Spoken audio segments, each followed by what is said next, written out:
জামাতের নিবন্ধন না দিলে আপনি বাংলাদেশে কাকে নিয়ে নির্বাচন করবেন? কাদেরকে সহ আপনি রাজনীতি করবেন? বাংলাদেশের রাজনীতিতে কে সরকারি দল হবে আর কে বিরোধী দল হবে? তো নির্বাচনটা করতে হলেও তো এই গণতন্ত্রকে রক্ষা করতে হলে জামাতকে নিবন্ধন দেয়া এবং তাদেরকে সকল রাজনীতি করার অধিকার দেওয়ার বিকল্প কিচ্ছু নাই। আওয়ামী লীগ বাংলাদেশ থেকে চিরদিনের জন্য পালিয়ে গিয়েছে। এই দলটা কেউ টেনে আনার আর চেষ্টা করবেন না। বাংলাদেশের সরকারি দল, বিরোধী দল এবং রাজনৈতিক ভারসাম্যতা, গণতন্ত্র ফিরিয়ে আনতেই জামাতের নিবন্ধন দেওয়া অত্যন্ত ফরজ হয়ে দাঁড়িয়েছে। ফরজ এবং ফরজ। জামাতের নিবন্ধন ফিরে পেতে আগামীকালকের আপিল বিভাগের রায় রয়েছে, যেই রায়ের মধ্য দিয়ে নিশ্চিত করা হবে বাংলাদেশে জামাতে ইসলাম তাদের মার্কা ফিরে পাওয়া, নিবন্ধন ফিরে পাওয়া তথা আগামী নির্বাচনে অংশগ্রহণ করতে পারবে কি পারবে না। আপনারা জানেন, অত্যন্ত দুঃখের সাথে আমাকে বলতে হচ্ছে এই কথাটা, এজন্য যে ফেসিবাদের আমলে নির্ণয়কৃত কোনো কিছুই বাংলাদেশে এতদিন থাকার কথা না। এই দেশে আওয়ামী লীগ যা করে গিয়েছে, যাকে আপনার বলেছে খুনি, বুঝতে হবে সে হচ্ছে সবচেয়ে ভালো। যাকে আপনার করেছে ফাঁসি, মনে করবেন পৃথিবীর সবচেয়ে ভালো মানুষ। যাকে আপনার বাড়িঘর থেকে তাড়িয়েছে, ইজ্জত সম্মান নষ্ট করেছে, মার করেছে, ধর করেছে, অত্যাচার করেছে, জুলুম নির্যাতন করেছে, প্রত্যেককেই আপনার ধরে নিতে হবে ভালো ছিল তাই করেছে। তো সেই মানুষগুলোকে 5ই আগস্টের পরে আজও প্রায় 10 মাস পর্যন্ত একটা পার্টির মার্কার জন্য অপেক্ষা করতে হবে, এটা আমার কোনো বোধগম্য নয়। আমি জানি না কোন আইনের দৃষ্টিতে কোন ব্যক্তিরা কোন কারণে এখন পর্যন্ত তাদেরকে ঝুলিয়ে রেখেছে। আমি যেহেতু রায় ঘোষণা হবে, আমি কখনোই এই রায় ঘোষণাকে কেন্দ্র করে কোনো অবস্থায় আমি আশাহত হতে চাই না কিংবা বুঝাতে চাই না যে জামাত ইসলামের রায়টা কেমন হবে। কিন্তু আমি বিশ্বাস করি এই রায় বাংলাদেশের গণমানুষের চাওয়া যে অবশ্যই বাংলাদেশের রাজনীতিতে জামাত তাদের মার্কা নিয়ে, তাদের অস্তিত্ব নিয়ে, তাদের রাজনীতি নিয়ে, তাদের নিবন্ধন ফিরে পেয়ে রাজনীতি করবে, এটা তাদের নৈতিক অধিকার। এই দলটাকে মানুষ ভালোবাসে কি বাসে না, এই দলটা গণতন্ত্রের চর্চা করে কি করে না, সেটা আপনারা এই দলের সভা সমাবেশ, অফিস আদালত, অ্যাক্টিভিটিসের মাধ্যমে দেখতে পারেন। এমনকি এই দলটা বাংলাদেশের সেকেন্ড লার্জেস্ট পার্টি হিসাবে ডক্টর মোহাম্মদ ইউনূসের সকল দাওয়াতে যায়, প্রেসিডেন্ট ভবনে যায়, অফিসিয়াল সকল অ্যাক্টিভিটিসে জয়েন করে, রাষ্ট্রের সকল কাঠামোতে তারা যায়। এমনকি স্বৈরাচারী হাসিনা যে পতন হয়েছে, সেও সকাল সন্ধ্যা গালি দিলে জামাতের নাম 2-3 বার না উচ্চারণ করলে তার ঘুম আসে না। তার মানে কতটা গুরুত্বপূর্ণ একটি রাজনৈতিক দল, এবং যেই দলটা আগামী নির্বাচনে অংশগ্রহণ করার সুযোগ না পেলে রাজনীতিতে যে কত ভয়াবহতা শুরু হবে সেটা ভাষায় বোঝানো যাবে না। এত বড় একটি গুরুত্বপূর্ণ দল এখন পর্যন্ত নিবন্ধন ফিরে পায়নি, মার্কা ফিরে পায়নি। আমি বিশ্বাস করি কালকে তারা নিবন্ধন, মার্কা, এবং শুধু মার্কাই নয়, তাদের উপরে এতদিন যে মিথ্যাচার করা হয়েছে, জুলুম করা হয়েছে, তারও একটা ঘোষণা এই রায়ের মধ্যে থাকবে বলে আমার বিশ্বাস। আপনারা জানেন বাংলাদেশে এখন মোটামুটি কেউ একটা আমের দোকান, চায়ের দোকান খুলেও সেখানে দল গঠন করে মার্কা পেয়ে যাচ্ছে, মিছিল করছে, মিটিং করছে। অদ্ভুত লাগে।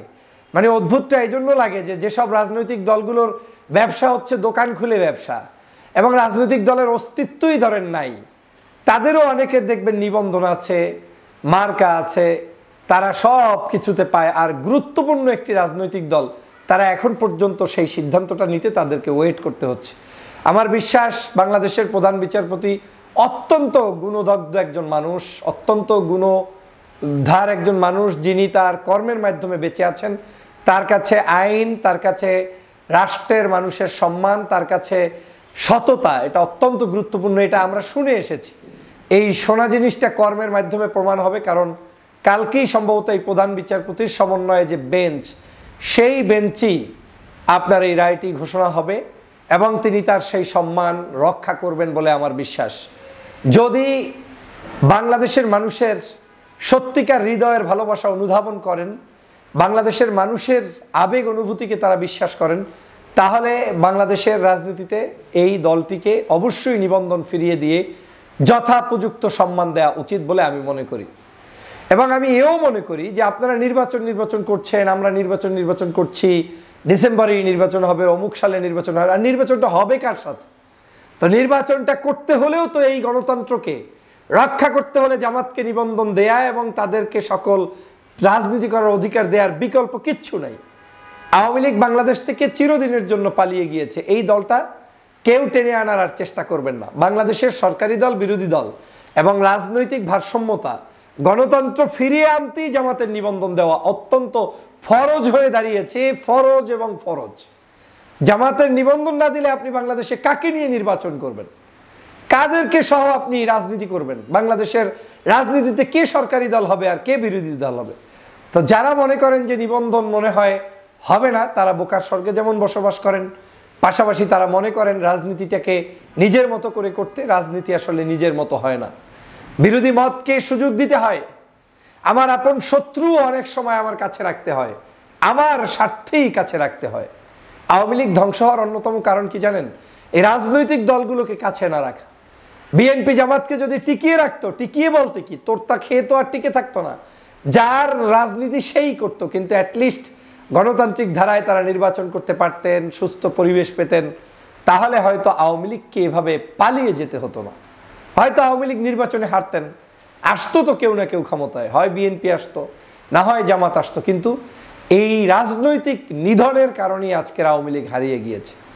সে কারণে বলছি, এখন বাংলাদেশের গণমানুষের দাবি জামাত ইসলামের এই রাজনীতিতে তাদের মার্কা ফেরত দিয়ে অবশ্যই তাদেরকে সম্মানিত করা উচিত। এবং মার্কা ফেরতের সাথে সাথে যে সমস্ত অভিযোগের ভিত্তিতে এই দলটাকে অভিযুক্ত করা হয়েছে, সব অভিযোগগুলো প্রত্যাহার করে নেওয়া উচিত। কারণ প্রমাণ হয়েছে এটিএম আজহারুল ইসলামের মুক্তির মাধ্যমে যে আজকের তিনি যেমন যুদ্ধ অপরাধী নয়, তাদেরকে বিনা কারণে ফাঁসির কাস্টে ঝুলিয়ে হত্যা করতে চেয়েছে এবং আরও 11 জনকে বিভিন্ন কায়দায় হত্যা করেছে। এসবই মিথ্যাচার, এসবই ভুয়া, এসবই দেশ বিরোধী কর্মকাণ্ড তারা করেছে। মূলত তারা মানবতা বিরোধী কোনো অপরাধ করে নাই। আমি এ নিয়ে অনেক কথা আগে বলেছি। আজ আমার মূল প্রতিপাদ্য বিষয় হচ্ছে, এদেশের গণতন্ত্রকে যদি আমাদের রক্ষা করতে হয়, এদেশের গণতান্ত্রিক প্রক্রিয়ায় যদি আমাদেরকে আগাতে হয়, তাহলে রাজনৈতিক শিষ্টাচার যেমন চালু করতে হবে, রাজনৈতিক প্রতিদ্বন্দ্বিতা আমাদেরকে বাড়াতে হবে। কোনো একটি দলের কাছে, কোনো একটি গোষ্ঠীর কাছে আপনি জিম্মি হয়ে যান, সেটা এই দেশের গণতন্ত্রের জন্য কখনোই শুভকর নয়। হোক সেটা জামাত কিংবা বিএনপি, কারো হাতে আপনার জিম্মি হওয়া যাবে না। অতএব গণতান্ত্রিক পথ প্রশস্ত করতে হলে রাজনৈতিক দলগুলোর নিবন্ধন এবং নির্বাচনের প্রতীক নিয়ে তারা দাঁড়ায়, পাল্লা নিয়ে দাঁড়াবে, অন্য দল ধানের শীষ নিয়ে দাঁড়াবে, এটা একেবারেই বেসিক দাবির অন্যতম একটি দাবি। প্রিয় সহযোদ্ধা ভাইরা, আমি সবসময় ন্যায়সঙ্গত মানুষদের কথা বলতে চাই, তাদের পক্ষে দাঁড়াতে চাই। আমি মনে করি এই দলটি জুলুমের শিকার হয়েছে এবং মজলুম বাংলাদেশে যদি সংগঠন থাকে একটাও তার মধ্যে তারা কিন্তু পড়ে। এবং এই বাংলাদেশে এই দলটি বিগত দিনে সংসদে প্রার্থী ছিল, এমপি ছিল, মন্ত্রী ছিল, দেশ বিনির্মাণে তাদের অবদান ছিল। এই দলটাকে বাদ দিয়ে কোনো অবস্থায় বাংলাদেশকে বিনির্মাণ করা সম্ভব নয়। অতএব যদি সংঘাত না চায়, বাংলাদেশের অস্থিরতা কেউ না চায়, শান্তিপূর্ণ অবস্থান চায়, তাহলে আমি বিশ্বাস করি এদের নিবন্ধন এখন এই মুহূর্তে ফেরত দেওয়া উচিত এবং তাদের মার্কা ফেরত দিয়ে নির্বাচন করতে দেওয়া উচিত। এত বড় একটি জনগোষ্ঠীকে দূরে রেখে নির্বাচন পদ্ধতি কখনোই সুষ্ঠু সুন্দর হবে না, হবে না, হবে না। অতএব আসুন আপনারা সবাই মিলে জামাত ইসলামের এই দাবিটি তুলে গণতন্ত্রের পাশে থাকবেন। সে আপনার দলের না, সে আপনার মতের না, আমারও মতের না, আমারও দলের না, কিন্তু এই দলটির প্রয়োজন রয়েছে গণতন্ত্র বিকাশে, এই দলটির প্রয়োজন রয়েছে দেশ বিনির্মাণের বিকাশে, এই দলটির প্রয়োজন রয়েছে গণতান্ত্রিক ভারসাম্য রক্ষার বিকাশে। অতএব আসুন জামাতের সেই নিবন্ধন প্রক্রিয়া সহজ হোক, সেজন্য আমরা সবাই মিলে আওয়াজ তুলি এবং দেশবাসীকে সেই আওয়াজের সাথী হওয়ার আহ্বান জানিয়ে আমার বক্তব্য শেষ করছি। জামাতের জন্য শুভকামনা। আগামীকাল তারা সেই রায় পাবেন, ঐতিহাসিক রায়ের মধ্য দিয়ে জামাতের রাজনীতি আবারও বাংলার ঘরে ঘরে পুষবে, সে প্রত্যাশা ব্যক্ত করছি। আল্লাহ হাফেজ।